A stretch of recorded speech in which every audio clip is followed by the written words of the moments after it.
It started on a dull gray Monday, the kind of morning that dragged itself across the sky like wet paper. At Westlake High School in suburban Oregon, fog clung to the parking lot, swallowing cars and leaving students to shuffle in with their hoods up and voices low. Sophia Grant stepped into the building with her usual confidence. 16 years old, sharp-minded, and never one to fall for ghost stories or school rumors. Her friends called her Miss FBI because of her curiosity and stubborn love for truth.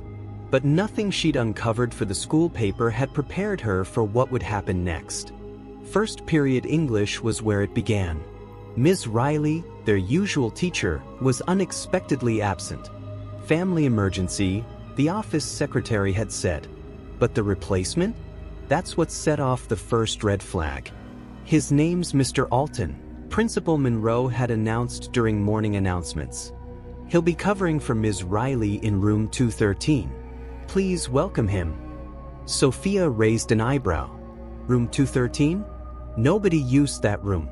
It had been closed off for years after a water pipe burst and warped the floorboards.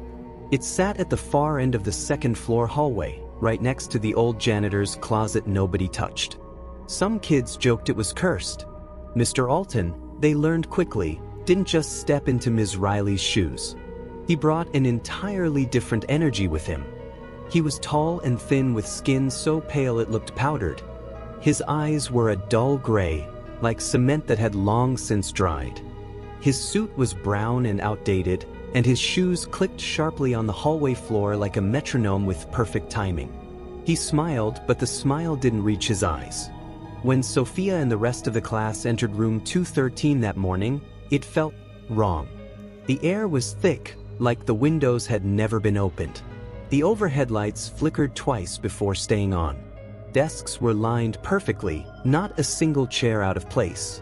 Dust coated the floor, but the blackboard was spotless. "Take your seats," Mr. Alton said softly, his voice like dry paper being folded. He didn't take roll call. Didn't ask questions. Just handed out blank sheets of paper and said, "Write about fear. Be honest. No filters." Sophia hesitated. Something about him, about the room, made her uneasy. Still she wrote. When the bell rang, Mr. Alton stood silently at his desk, watching each student leave. His stare was long, measured. Sophia was the last to exit. He spoke just as she reached the door. Truth is heavier when carried alone. She turned, startled. "Excuse me?" But he was already erasing the board, chalk hissing softly. She shook it off. That night, as she sat in her bedroom typing an article draft, her thoughts kept drifting back to that line. Truth is heavier when carried alone. The next day, everything started to unravel. First, it was Jamie Bell. He wasn't in class Tuesday morning. Nobody thought much of it. Maybe he was sick. But by third period, rumors started buzzing. He's not answering texts. Didn't show up to track practice. His mom posted on Facebook, "He never came home last night." Sophia's stomach twisted. Jamie had been in room 213 yesterday. And so had she. By lunch, everyone was talking about it. Sophia sat at her usual table with her best friend, Malik, and two other juniors from AP Chemistry. She brought it up quietly. "Guys, does something feel off about Mr. Alton to you?" Malik snorted. "You mean Nosferatu in a tweed jacket? He's weird." "I'm serious," she whispered. Room 213 was sealed off for 3 years. Now suddenly we're in there. And then Jamie goes missing? Malik's smirk faded. "What are you saying?" "I don't know," she admitted. "But I think we need to find out." After school, Sophia stayed behind. She waited outside room 213 until the hallway emptied. At 3:45, Mr. Alton stepped out, locked the door with a key that looked too old for modern locks, and walked away without a word. She followed him, quietly, down the stairs, past the main office, out the side exit. He didn't get into a car. He just walked across the parking lot, toward the woods behind the football field, and vanished into the trees. She almost ran after him, but stopped. Her heart pounded. Something about the way he moved didn't feel human. Too smooth, too controlled. That night, she couldn't sleep. Her phone buzzed at 1:17 a.m. A text from an unknown number. It was a picture. Grainy. Dim, it showed a door. Room 213. Under it, a shadow. A hand. She sat up, cold sweat coating her arms. She texted back, "Who is this?" No reply. Wednesday morning, another student disappeared. Emily Tran. Sophia felt like she was trapped in a waking nightmare. 2 students. 2 days. No explanations. No police statements. And yet, school continued as if nothing had happened. Room 213 remained open. Mr. Alton was there. Smiling. Waiting. Sophia entered with a racing heart. Every instinct told her to run. Today's lesson, write about what you've lost that no one else noticed. The lights flickered again. The windows wouldn't open. At the end of class, she tried to talk to him. "Mr. Alton," she said, stepping cautiously to his desk, "where's Ms. Riley?" He looked up, eyes dull and cold. "Sometimes," he whispered, "they don't come back." The silence after Mr. Alton's words echoed louder than any bell. "Sometimes, they don't come back." Sophia stood frozen by his desk, unsure if she'd heard him right. But when she looked into his eyes, cold, flat, and unmoving, she knew he meant every word. She turned and left the room quickly, the air in room 213 feeling heavier than ever. Outside, Malik was waiting for her at her locker. "Hey, where were you? I tried calling last night. Twice." Sophia leaned in, whispering, "Emily's gone." His jaw tensed. "No, she didn't show up today. Parents haven't heard from her. Same as Jamie. That's 2 students gone." Malik looked around nervously. "We need to tell someone. A teacher. The cops." "They won't believe us," she interrupted. "Not yet. Not until we know what we're dealing with." He frowned. "So what, we become Ghostbusters?" She opened her locker and pulled out a folded paper. "No, we become investigators." That evening, while her parents thought she was working on a school project, Sophia was doing deep research online. She started with room 213. There was surprisingly little about it. But then she found an archived article from the Westlake High student paper dated 1994. 3rd student vanishes in 3 weeks, class suspended. Her heart skipped a beat. The article mentioned a teacher, Mr. Alton, a temporary substitute who had come to teach English. Tall, pale, oddly formal. After 3 students disappeared, he vanished too. No record of resignation. No trace. Sophia's blood ran cold. "Malik," she texted. "He's not just weird. He's from 30 years ago." The next morning, Malik met her in the library before school. "You're saying this guy is a ghost? Or something worse," she whispered. "He shouldn't exist. But he's here. Same name. Same room. And it's happening again." He stared at her. "Why isn't anyone doing anything? Principal Monroe acts like it's normal. No police presence, no announcements, like it's being covered up." Sophia nodded. "I think the school knows. Or at least some people do. That's why room 213 was closed off for years. But something let it open again. Or someone. They made a plan. After classes, they would sneak into the administrative archive room on the 3rd floor, the one with the frosted glass and the old-school file cabinets no one used anymore. They needed proof. That afternoon, while other students trickled out toward buses and carpools, Sophia and Malik slipped upstairs, hearts pounding. The archive room was dark and smelled like forgotten papers.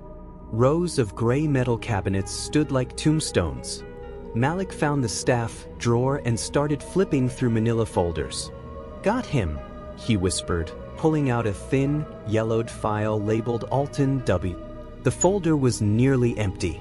One ID photo, black and white, a typed resume dated 1994. No address, no birth date, no social security number. and stapled to the back, a handwritten note. Do not rehire. Terminated after incident involving room 213. 3 student disappearances.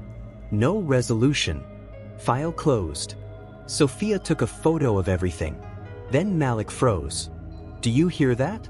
Footsteps. Coming from the hallway. Slow. Sharp.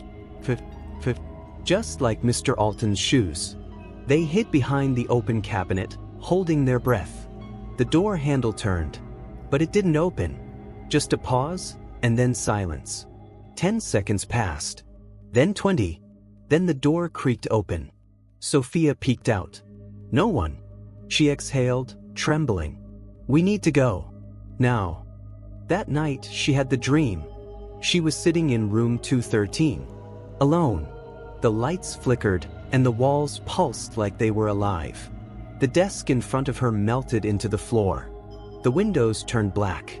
Then, Mr. Alton appeared, not walking, but gliding across the floor, his mouth moving but making no sound. He reached out a hand and whispered, 3 are gone. 1 remains. Sophia woke up gasping. She knew what it meant. She was next. On Friday, Sophia skipped first period and went straight to the principal's office. She barged in without knocking. Principal Monroe, she said firmly. We need to shut room 213 down. Now.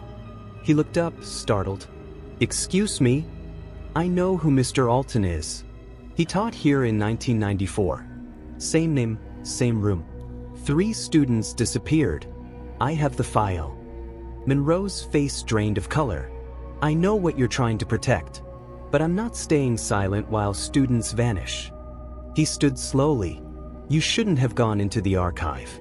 You shouldn't have unlocked that door, she shot back. A long pause. Then he sat down heavily. I didn't, he whispered. Sophia blinked. What? He looked at her, haunted. The lock was cut clean, like it never existed. That room, it's not supposed to be open. Then who? I don't know.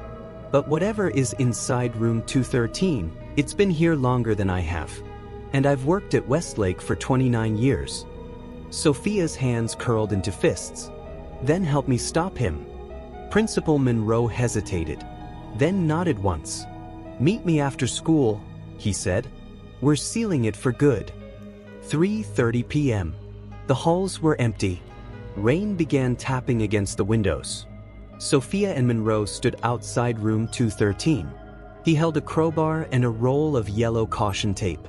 Once we open this door, we go in. Together. You stay close, understood? Sophia nodded. He unlocked the door with a key from a ring that rattled like bones. The door creaked open. Room 213 was dark, colder than before. They stepped inside. The lights flickered once, then burst with a loud pop, plunging the room into dim, gray light. Monroe pulled out a flashlight. The beam swept across the chalkboard, the empty desks, the flickering projector in the back. And then, a student's backpack, tossed beneath a desk. Sophia gasped. That's Emily's. Suddenly, a low hum filled the air. Like static. Like electricity building inside the walls. Then a voice whispered from the shadows. You were warned. They turned and saw Mr. Alton standing at the back of the room. Unmoving. Eyes hollow. Skin pale as paper. You opened the door, he hissed. You let me teach again. Monroe stepped forward, raising the flashlight like a weapon. This ends now. Alton's body flickered, like a broken image. Then, without warning, the room began to shake. Walls cracked. The floorboards groaned. A deep rumble filled the air as desks rattled and the air became impossibly heavy. And behind Alton, a door appeared, where the chalkboard had been. The hidden door behind the chalkboard glowed faintly. Its surface shimmered like oil on water, distorting the shape of the man who stood before it. Mr. Alton turned slowly, his form twitching like static between frames of film. His voice was both a whisper and a roar. This is the threshold. Beyond it they are quiet. They belong to the room now.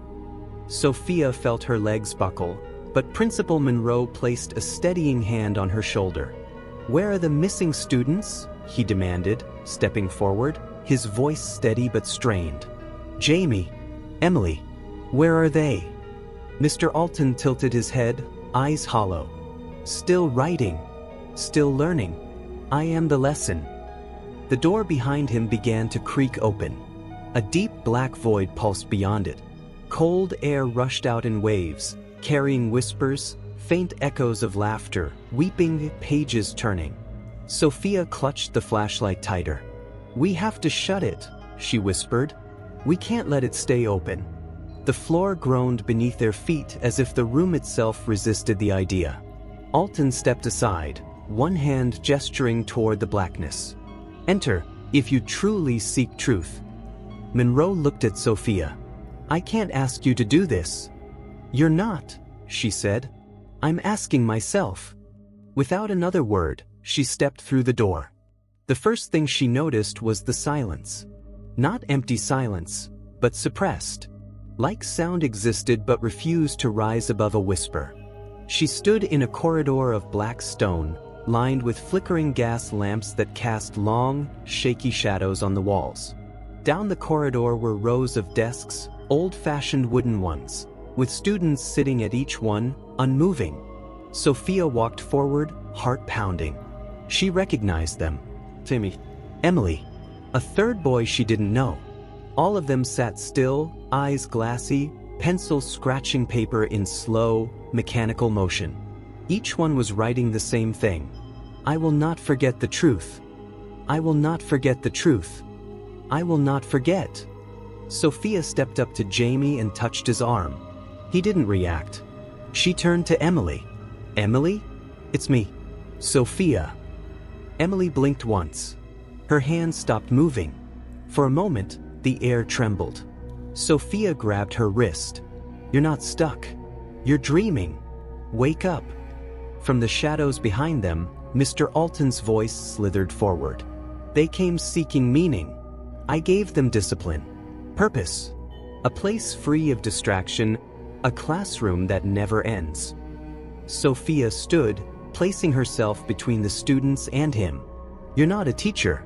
You're a parasite." Alton stepped forward, arms spreading like he was addressing a lecture hall. "I am the one who listens when no one else does. They came to me empty. I filled them." Sophia reached into her backpack and pulled out the old photo she'd printed from the archive, the black and white yearbook shot of Alton from 1994. "This was your last class. The students didn't learn anything from you. They vanished. You disappeared." His form flickered again, his voice cracking. "They refused the lesson, so I made it permanent." Sophia turned to Monroe, who had stepped in behind her. "We have to pull them out," she said. He nodded. "I'll grab Jamie." Sophia ran to Emily, grabbing her hands. "Emily, listen to me. This isn't real. You're being used. Wake up." Emily blinked again. Her pencil dropped. She looked around, confused, frightened. "Sophia?" she whispered. The entire corridor shook. Mr. Alton let out a sound, not quite a scream, not quite a howl. "You can't break the silence," he shrieked. "You already did," Sophia snapped. "The moment you let me in." The world around them began to tear. The gas lamps flared and exploded. The walls cracked. The corridor tilted sideways. Monroe lifted Jamie in his arms. Sophia grabbed Emily's hand. "Run!" she yelled. Behind them, desks tumbled. Pages flew like birds, screaming with words. Alton's figure distorted and flailed, his arms growing longer, reaching, but unable to catch them. The moment they crossed the threshold back into room 213, the door behind them slammed shut with a deafening boom. Then silence. Real silence. The lights flickered once and steadied. Room 213 looked normal again. The air was breathable, and Mr. Alton was gone. No shadow. No trace. No presence. Sophia fell to her knees, Emily beside her, both shaking. Monroe stood over them, still holding Jamie, whose eyes had fluttered open, dazed. "It's over," Sophia whispered. "No," Monroe said. "It's closed. For now. But we need to make sure it never opens again." In the days that followed, the school issued a vague announcement that the students who went missing had been found safely. No further details were given. No one mentioned Mr. Alton. Room 213 was sealed shut. Caution tape, steel bars, alarmed locks, everything. Then Monroe quietly had the entire section of the second floor declared unsafe. It was bricked over, gone. Sophia returned to school the next week like nothing had happened. But everything had. Emily didn't remember much. Jamie even less. They recalled writing pages and pages. But nothing after that. Whatever that place was, it was fading from their minds. But Sophia couldn't forget. She started a file, printed every record, note, and photo. She kept them in a box labeled simply 213, just in case. 2 months later, Sophia was in the school library, returning old articles to the archive shelf when she noticed a strange book that hadn't been there before. A faded brown journal. No title, just initials carved into the front. W.A. Her heart skipped a beat. She opened it slowly. On the first page, written in familiar handwriting, "Teaching is the art of keeping souls in order." She slammed the book shut and tossed it into the return bin. Then, for good measure, buried it under 6 reference encyclopedias. That night, as she walked home under the golden autumn sky, her phone buzzed with a message. It was from Emily. "Thank you for saving us. I owe you everything." Sophia smiled, holding Abby the dog's leash in one hand and her phone in the other. She had faced something few people would ever understand. Something older than textbooks, deeper than fear. But she faced it, and won. Because sometimes the best students aren't the ones who follow the rules. They're the ones who dare to question the teacher, even when the teacher shouldn't exist.